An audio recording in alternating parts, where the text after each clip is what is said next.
Iba't ibang kahulugan na kung gusto nyo alimbawa ay Abdullah, kayo ay isang lingkod ng ating tagapaglikha ng Allah. So marami pong kahulugan ng mga Islamic names. So ito pong mga pangalan, katulad po ng aking pangalan dati, hindi ko rin alam kung ano ibig sabihin. So nanggaling ito, kung may binyagan po din lamang bilang Katoliko, pero hindi ko rin pinili na maging Kristiyano. Dahil maliit pa lang po tayo, dinala na simbahan, binasbasan ng pare, Kristiyano na yan, Katoliko na yan. Pero hindi po natin pinili. Alhamdulillah, kayo po ay welcome po sa Islam. Anytime po ay inyong saliksikin, basahin nyo po. Napakaganda po nilalaman ng ating mabasahin nyo. Inshallah. Welcome po, Brother Innocentes. Salamat po sa inyo. Salamat po. Pinayalan ako puli.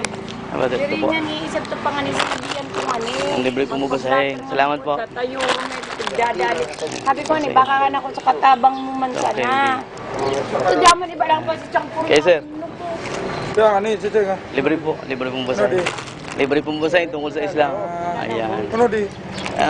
Tungkol po sa Islam. Libre po din po yung hindi. At si brother. Alhamdulillah. Ibibigay ko rin po dito. Okay lang po. Mashallah. Magandang umaga po. Namimigay po ng libre mo basahin tungkol sa Islam, sa Muslim. Ito po ang inyong candy.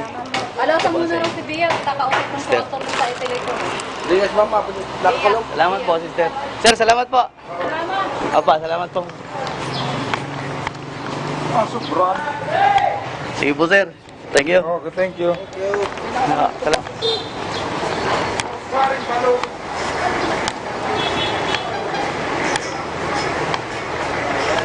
Brother, oh. Libre mo basahin, brother. Free. Tungkol sa Islam, tungkol sa Muslim. Libre po yan, libre. Libre po yan. Ito po yung candy habang nagbabasa. Ikaw, brother, oh. Sa iyo, isa. Ito sa iyo. Salamat po.